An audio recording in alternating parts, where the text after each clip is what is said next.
Hey leaders, Alexander Thork here with you. And again, I have a great guest. It's second time, Dan Dalton.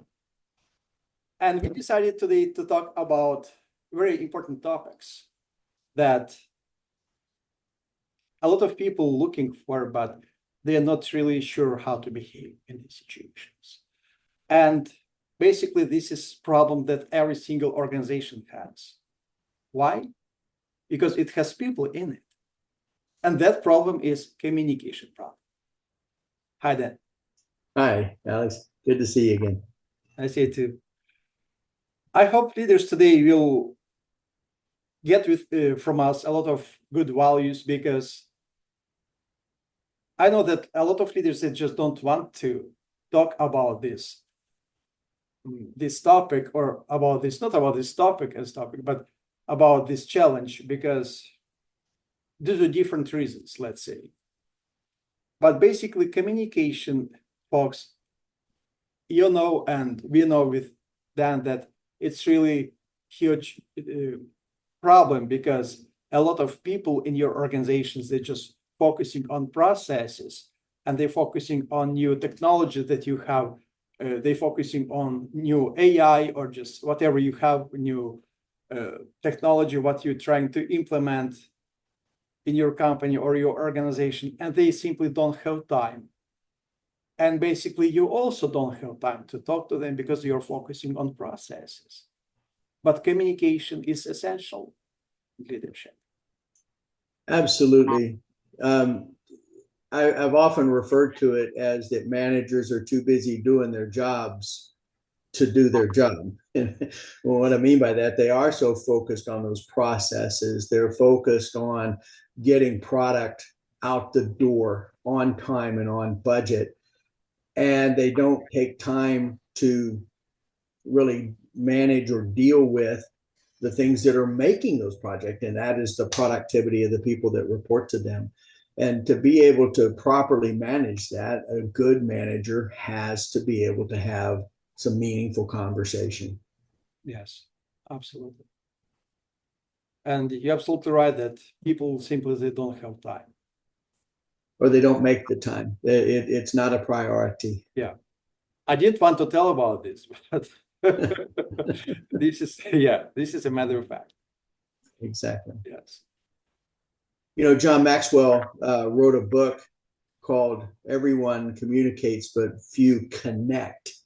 And managers have that concept sometimes where, well, I told everybody in a meeting, or we covered these 5 bullet points, or I sent out an email or a memo, but they haven't circulated to make sure that the messages was understood, or whether or not there were any questions or clarification that was necessary.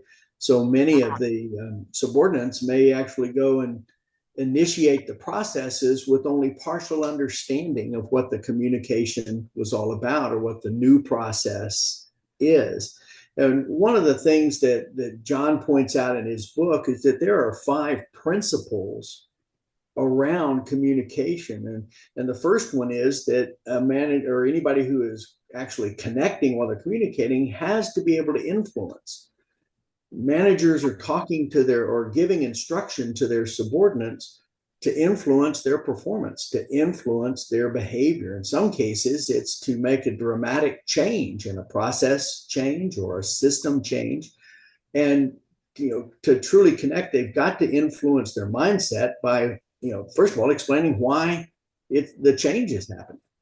There's a lot of times that people that are averse to change simply need to know the why, so that they can get behind the change in and of itself. And connection is all about, making connection with others. It can't be inwardly centric toward the communicator. It's got to be a message that is received by the ones who are receiving the message. So you've got the person that connects can actually make sure that it is understandable from the receiver's standpoint. Yeah. That's just 2 of the 5 principles of connections there that John speaks about in this book. Yes. Yeah, that book is really good, because I love it. I love it, Alice. But that I just wanted to ask you, could you share, please, from your experience, some practical tool that leaders can use in terms of communication? And maybe you also can give some examples from your expertise, because as people know already, you're a great HR expert, and for a long time you lead people through communication, through connection, and you, as you said last time, that human resource match. Exactly. Well, that's a great question, Alex. I think that first of all, managers need to understand that when they're communicating with their subordinates, that it is a form of training, and they have to understand how adults learn. And there's three basic ways that adults learn.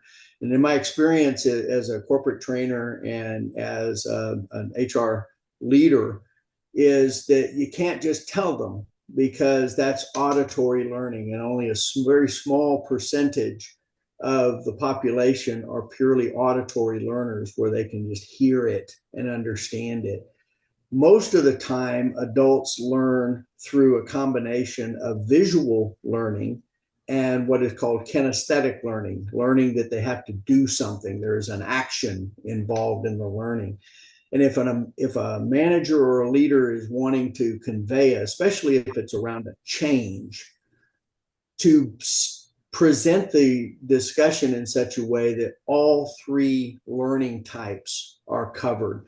Give them an exercise, give them an example, something that is from their world.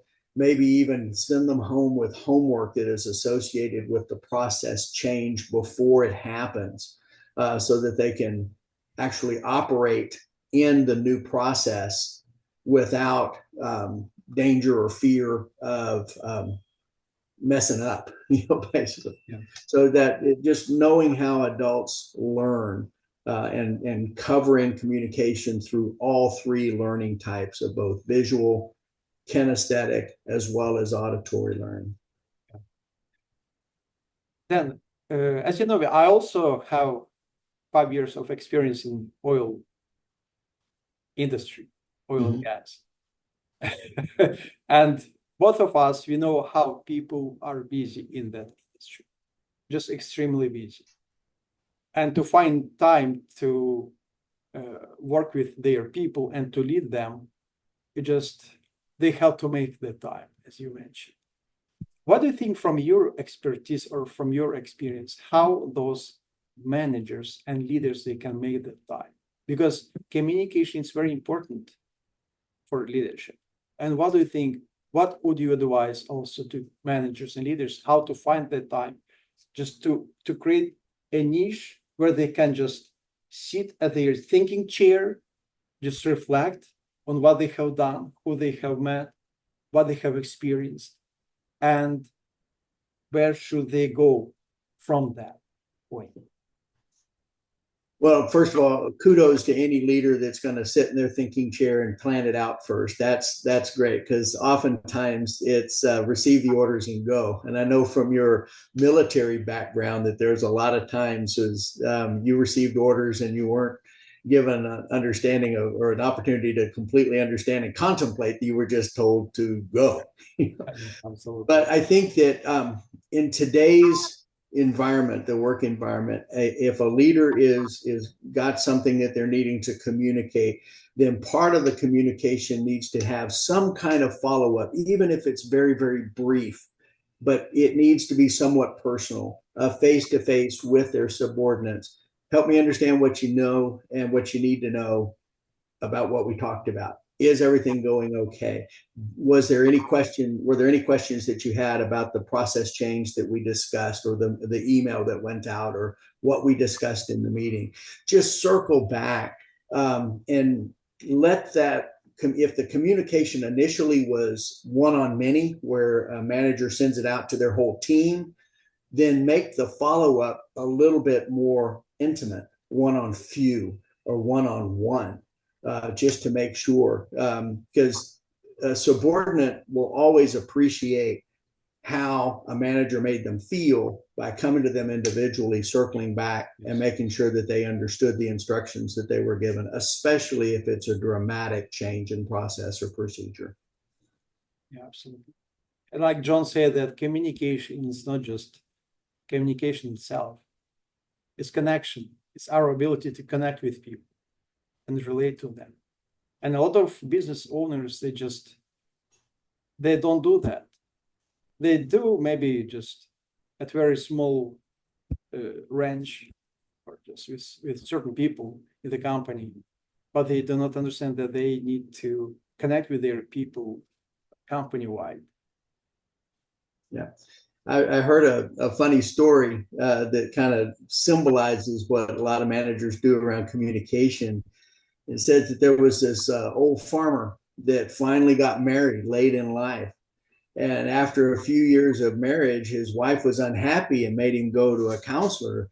And they said, the wife told the counselor, he never tells me how he feels. And the farmer said, I told her the day that I married her that I loved her. I'll let her know if I change my mind. And communication and connection requires effort, it goes beyond just words. It intakes action. It intakes energy to where the manager or somebody needs to have base touches to make sure that the person receiving any kind of message gets a chance to have that message reinforced, reiterated in some cases, but definitely an opportunity for them to convey information back so that the manager can improve on the message as the process goes down the road. Yes, absolutely. It's like John said that he had a speech in United Nations in New York in front of just ambassadors. And he said that I didn't know what to talk about. And then he decided to deliver the message. And he told them that first thing that people just ask you, and they want to ask you. Just there's 3 questions.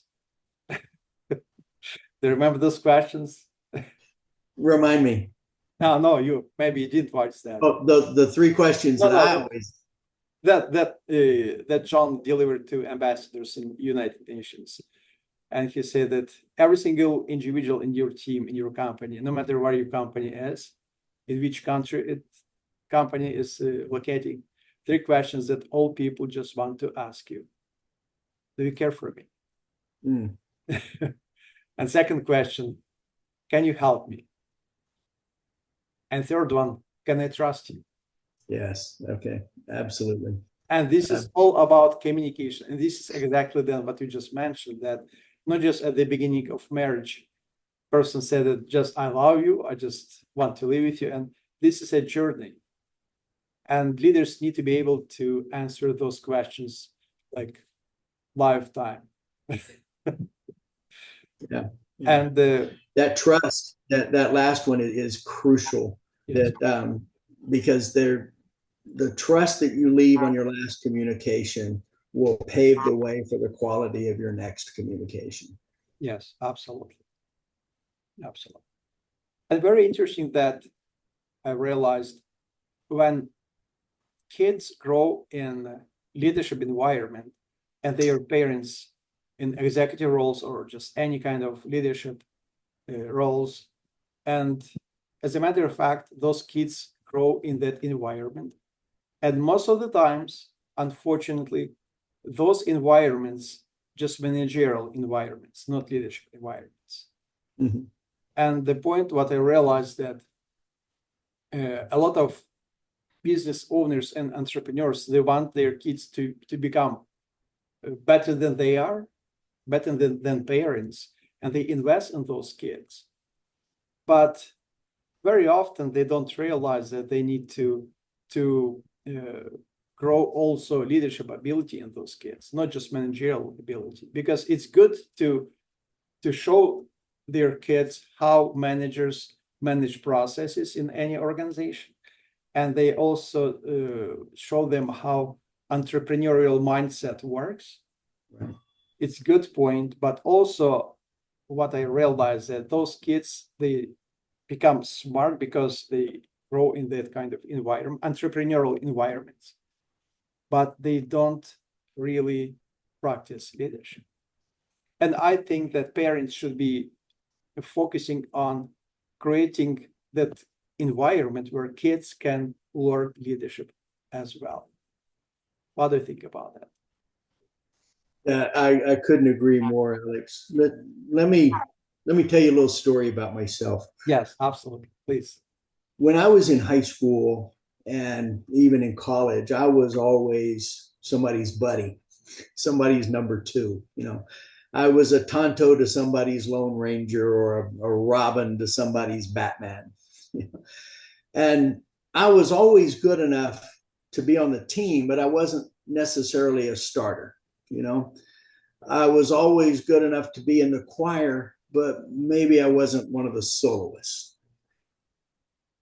But when my career as an HR professional started to grow, I learned about different exercises, inventories, assessments that could help me understand not only my personality type, but where my giftedness lies.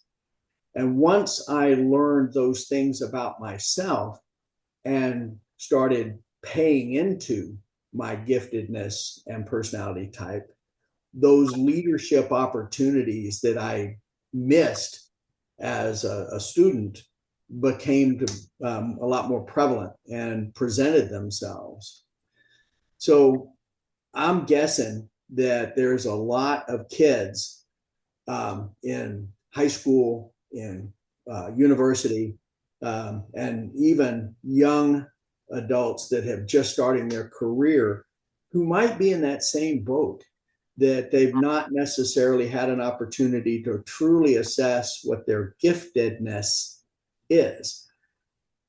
In your example, parents can take advantage of some of these opportunities to help their kids know where is their giftedness.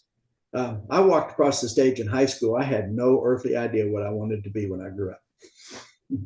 I walked across the stage in college and wasn't even sure what I wanted to do professionally.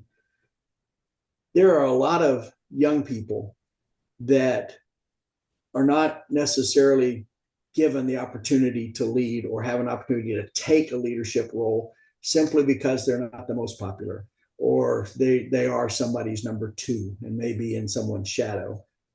But it's because they haven't learned what their true giftedness is, where their passions lie.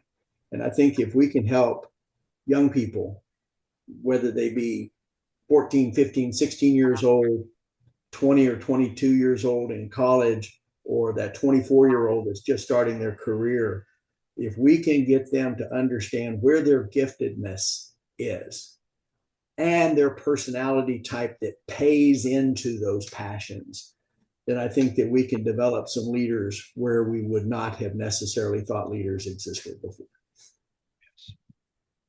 Yeah, that's true.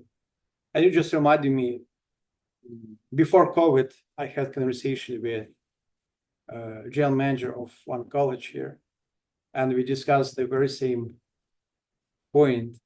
And I told him, "Sir, do you want to be college number one here?" He said, "What do you mean?" I said, "Well, based on ranking, what I realized, your college is not number one, even not number two. So if you want to become number one in Canada, or if you want to be number one in North America, I have a good game plan for you." And he said, "Well, it's very interesting. So what is your first point?" First point is that what you just mentioned, Dan, that we need to figure out the giftedness of every single student during first year of study, because even parents, they don't know what giftedness of their kids is. Right. And that's true. That's Parents true. don't Many know. times. They assume that they know, but they have no clue about that. And you know that. Us as parents, we just love kids so much, and we think that kids are our kids the best. But this is one point. But we need to see deeper into it and understand what uniqueness our kids have. And also with somebody from outside of our families, with some professors or some experts like you, Dan, and myself, we can help those parents to open that, let's say, barrier. And we can show those professors in universities and in colleges what they should focus on. So basically, as I forgot who said this, to place person, to bring people to the right bus and put in the right seat. Right. Yeah. It was Drucker in Good to Great. Yes. Basically, Yeah, absolutely. Yes. Yeah. And this is basically what people need to do. They just need to see best in that kid and place that kid in the right bus, in the right seat, and then grow their effectiveness. And this is not so difficult to do, but they just completely missed the stage, and they don't do that. I know it's not easy, but they should do that. Sometimes I think as parents, we want to guide our kids into areas that we think are best for them, their giftedness. And it's a lot of times they're, a good in tune parent will be pretty close, but some are not. And so, just having, if nothing else, confirmation of where you feel your giftedness goes. When I was in high school, I was a baseball player, and I loved baseball, but I knew that baseball was not going to be my profession. I knew I was not that good. But there were some whose parents wanted them to be great baseball players so badly that they drove them toward that goal, having never discussed with their kid if that's what their kid wanted to do. So I knew many of my teammates walked away from the game after high school simply because they were tired of it. They were just fed up with it because it wasn't their goal. They were good, but it wasn't where their giftedness and passion lie. Yeah. I have a question then. What can you say about self-awareness? Because you know that self-awareness doesn't come by accident. No, it doesn't. In fact, self-awareness, when it's just kind of self-induced, is often wrong. We think of ourselves differently than what we may be coming across. There are, again, tools that can help you confirm and help you understand who you are as an individual. The studies tell us that our personality profiles, our personality types, are pretty well set by the time we're 15 to 20 years of age, which is kind of weird because for men, the studies say that we're not even mentally mature until we're 25 or 30. But our personality types are pretty well set by the time we're going into finishing up our high school and going into college or university. And that kind of self-awareness really can help an individual understand how best they communicate, both give and receive information. And for instance, we know from DISC, the DISC analysis personality profile, that there are those people who are very direct. There are people who are involved. There are people that are very social. And then there are people that are very content oriented. The detail oriented people, they don't necessarily get into the warm, fuzzy stuff of communication. How are you? And are you doing okay kind of thing. But there are a lot of people who are all about the how are you and how you're feeling, but forget about the importance of details. So they miss certain details. Yes. When you have that kind of self-awareness, you can know, where do I need to flex to be able to effectively communicate with somebody who has a different personality type than I am? How can I help somebody understand how best to communicate with me? And self-awareness is just something that it really gears toward the first level of understanding growth. Look at every business class that you ever taken that had a model that someone was following. It usually starts with assess, plan, implement, and then measure. And guess what we're assessing? Again, it's just a constant cycle. And we understanding ourselves, I think, would be well served to follow a similar model. Yeah. Yeah, absolutely. Because self-awareness basically, it requires honest conversation with others, and also it involves observation of yourself, as you just mentioned.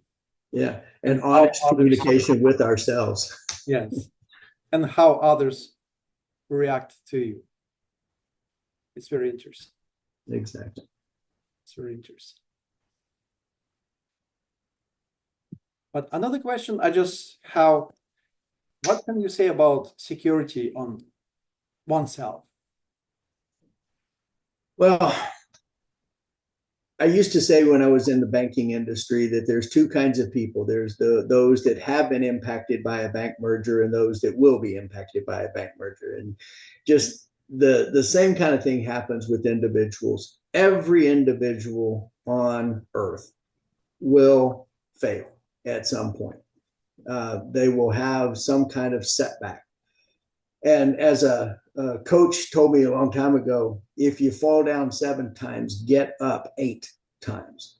And John has another book that he refers to called Fail Forward. Yes. And the whole idea, and even yet another book that John says is sometimes you win, sometimes you learn. Okay. So it is what you do with those failures and how you come back to them. And, am I going to be wiser? Am I going to be smarter about these situations so I don't just step into the same hole? Or am I going to just live out the definition of insanity by doing the same thing over and over again and expecting a different outcome? It just doesn't work that way. So failing forward, and sometimes you win, sometimes you learn, teaches how to understand the pitfalls of where things went awry so that we can make the appropriate corrections to be better the next time. Anyone who's ever lost a job, anyone who was ever cut from a team, anyone who has ever gone through a breakup of a personal relationship needs to have this kind of assessment and understand, how can I be better the next time? Yeah. Yeah, it's very interesting. And question that very important that I just was looking for to ask you is, what do we do when it goes wrong or we make a mistake? Well, one thing that I have always found is that usually there's not just one party at fault, but the part of my contribution to the setback, I need to own. Okay. The blame game doesn't work. Trying to fix somebody else's fault in an issue that I had a part in is only taking care of half of the potential solution. I have to understand that there's part of this that I contributed to, and that adjustment has to come from me. And in communicating that to the other people involved, that humility of owning my share of the failure oftentimes buys a lot of equity toward gaining partnership in the other people involved to make it better. Knowing that my partner is showing humility enough to own their part of it, then a lot of times modeled behavior is sufficient, and they'll own up to their side, and that'll give you a much better opportunity for a better outcome. Yeah. And this is basically what I see in leadership, that leaders need to involve into conversation more people than themselves. They're not alone. There are many more people around them, and they should practice communication properly and more effectively. And they need to understand what communication is. And it should start from college, from university, because when people won't understand from that level or from that age or since that age, it will be much harder for them to understand how to connect to others. It's like John says in 360-degree leaders. Right. So when those kids will come to a new job after university as young experts, they will need be able to become 360-degree leader. How? Through communication. What do you think about that? You're right. I mean, leadership and management, and they're not the same thing. Yeah. But when you find yourself as a leader and when you find yourself as a manager, you have to be the custodian of a 360-degree array of relationships.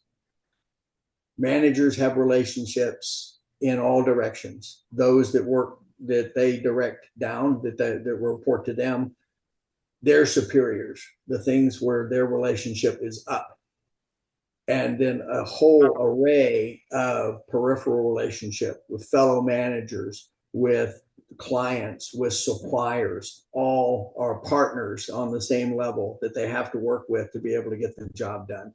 And the good manager is going to be a good steward of all of those relationships. And it takes being open, candid, and honest in their communication. Yeah. Thank you very much, Dan, for so much value.